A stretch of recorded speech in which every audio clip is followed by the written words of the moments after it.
Well, everyone knows the autos go through cycles of downturns and prosperity and never seem to learn from either one.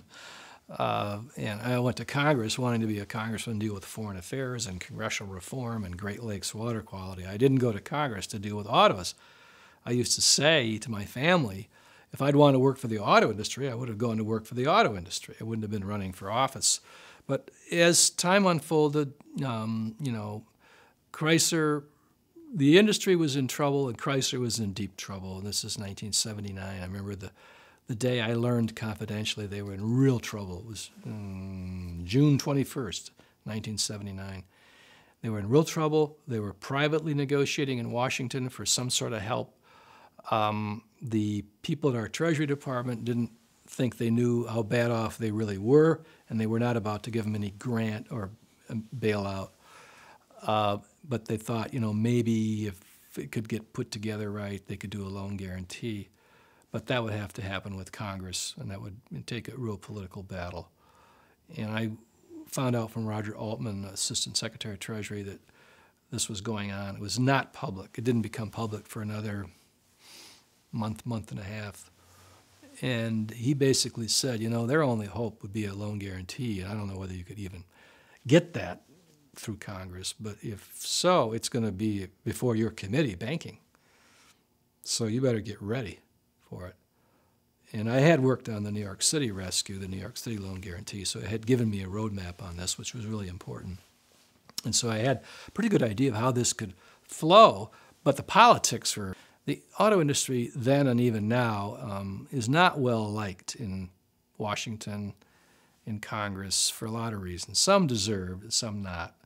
Some of it's just arrogance against Detroit and Michigan. Some of it is the arrogance of the industry leaders over the years in fighting regulation and other things. So we got ready for it. And the smartest thing I did was in August of '79 was to call every member of the banking committee up and tell them, look, you're going to read that Chrysler's in trouble. I know it sounds bad. I know helping them through federal law will be very unpopular, but whatever you do, do me a big favor. Don't take a position. Stay neutral. Don't take a position until we have a chance to talk. You have a chance to review what's going on, look at the facts. It's going to be more complicated than you think. But once this surfaces, the public is going to be against it, and you're going to be pressured to say, under no circumstances will you help Chrysler. As a favor to me, don't do that. I stuck my neck out for New York. I've stuck my neck out for you guys on other things. Just stay neutral for a while. And boy, that was the smartest thing I did, because when the stuff hit the fan, everybody was denouncing Chrysler and saying there's no way we can have a government bailout, and Jimmy Carter didn't want to help, and he was now president. So, but I was able to get the members of my committee to go to support a loan guarantee. But a lot of them would never have done that had they immediately taken a position of no. They stayed neutral. We had the hearings. Iacocca, of course, emerged as a great star. But at the time, he was being denounced as being a guy who fought regulation, was the father of the Flaming Pinto. He was not the big hero he became later. He was being viewed as a guy who had fought Washington. So as it evolved, we got it through the committee, and nobody thought we could. And then we got it through the House, and nobody thought we could. And the Senate resisted and resisted and resisted, William Proxmire leading the charge. But eventually the Senate went along as well after the House did, and the president signed it. And it worked. And it worked for all those years.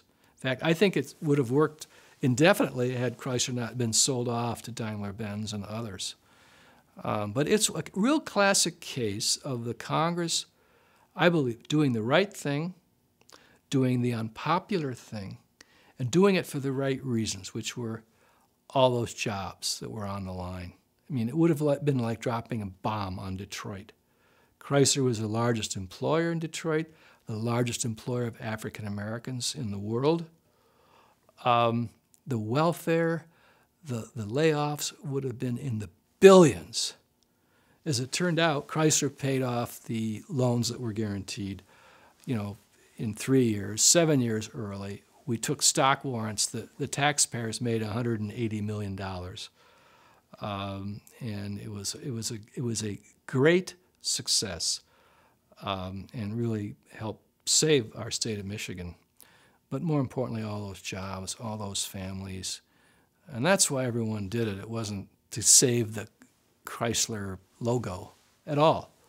It is ironic that after all these years they would run into trouble again.